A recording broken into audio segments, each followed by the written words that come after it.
aujourd'hui quelle est la graisse la plus importante pour vous faire maigrir et pour augmenter votre longévité et vous éviter les problèmes cardiovasculaires. Je vous dis ça tout de suite. Restez bien jusqu'à la fin parce qu'il y a un petit bonus où je vous explique comment l'obtenir et où le trouver.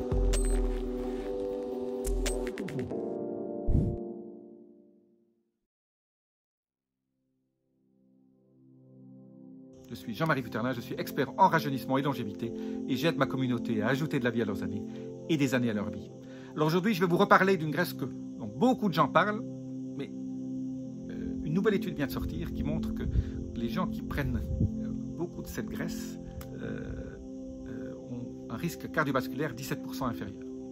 Alors cette graisse, c'est quoi? C'est bien sûr les oméga 3, ces fameux oméga 3. Alors, restez jusqu'à la fin parce que pas prendre n'importe quel oméga 3 et aujourd'hui je vais vous expliquer tout sur les oméga 3. Je vais vous dire par exemple que quand vous achetez un steak, une partie de cette graisse contient des oméga 3. Dans le temps, quand le bœuf ou la vache a mangé de la bonne herbe et a été élevé de façon correcte, il y avait un rapport oméga 3 sur oméga 6 de 1 à 1. Vous savez que les oméga 6 sont pro-inflammatoires, les oméga 3 sont anti-inflammatoires. Et donc, quand je parle d'oméga 3, il faut que je parle d'oméga 6. C'est pour ça que j'ai dit de rester. Quand vous achetez un steak d'une vache qui a juste mangé du foin, elle a été élevée en batterie, elle n'a jamais couru dans les prés, elle n'a pas mangé que de la bonne herbe. Le rapport oméga 3 sur oméga 6 est de 1 à 20, c'est-à-dire qu'il y a 20 fois plus d'oméga 6 que d'oméga 3. Donc, quand vous mangez de la viande, même de la viande, vous avez des risques, si vous ne prenez pas une viande chez votre boucher qui n'a mangé que de l'herbe fraîche, d'avoir cette espèce de ratio oméga 6 sur oméga 3 défavorable. Et ça, c'est la clé. La clé de cette graisse oméga 3, c'est pas juste d'avoir des oméga 3, mais c'est d'avoir moins d'oméga 6. Alors, donc, manger des bonnes viandes, manger aussi des jambons qui tiennent la route. Hein. Vous savez que, surtout en Espagne, par exemple, ils ont ce qu'on appelle le jambon bellota, le serrano bellota, où le cochon ne mange que des glands et où toute la graisse de ces cochons n'est fait pratiquement que d'oméga 3. D'ailleurs, certains nutritionnistes en Espagne disent à leurs clients de manger beaucoup le gras du jambon bellota parce que ça leur donne des oméga 3. Et surtout, ça balance, ça rétablit l'équilibre en faveur des oméga 3.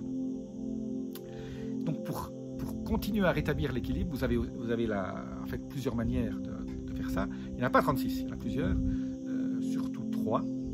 Un, c'est les graines de lin broyées. Il faut acheter des graines de lin ou de l'huile de lin. Bon, c'est encore meilleur de les faire, mais il faut les broyer tout doucement, pas avec un mixeur, donc comme dans le temps, hein, avec un broyeur de café. Ça, c'est bien. La deuxième chose, c'est de manger des petits poissons, mon fameux trio sardines, maquereau, anchois. Ça, c'est très important, si possible cru, ou si possible non cuit, parce que les oméga 3 disparaissent quand même un tout petit peu si on les fait cuire trop fort. Et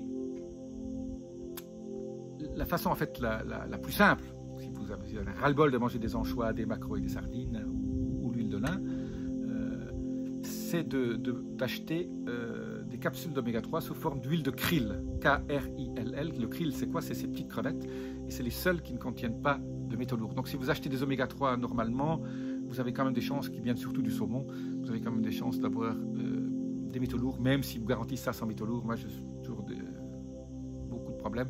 Et puis en plus, bon, c'est des saumons d'élevage qui n'ont peut-être pas mangé que des bonnes choses. Moi, je privilégie l'huile de krill. Donc je vous laisse aussi un lien en dessous sur un produit qui s'appelle Omega Krill, que j'adore, c'est celui-là que je prends. Et donc quand vous balancez, quand vous équilibrez vos oméga 6 et vos oméga 3, tout s'améliore. Alors, bien sûr, augmenter les oméga 3, c'est bien, mais il faut aussi baisser les oméga 6. Et la seule manière de baisser les oméga 6, c'est toutes les huiles végétales disparaissent de votre cuisine. Sauf l'huile d'olive, qui est une huile végétale aussi, mais qui est surtout de l'acide oléique. Donc c'est du monoinsaturé, donc ça c'est bien. Mais les huiles végétales, c'est une catastrophe, c'est que des oméga 6. Et c'est extrêmement mauvais. Donc les gens qui vous disent huile de colza, c'est bon, etc., tout ça, c'est des bêtises. que de l'huile d'olive et des oméga 3. Voilà, c'est une des clés de votre longévité et de votre perte de poids.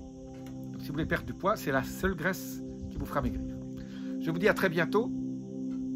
Laissez-moi vos commentaires, le petit bouton notification, abonnez-vous. Namasté.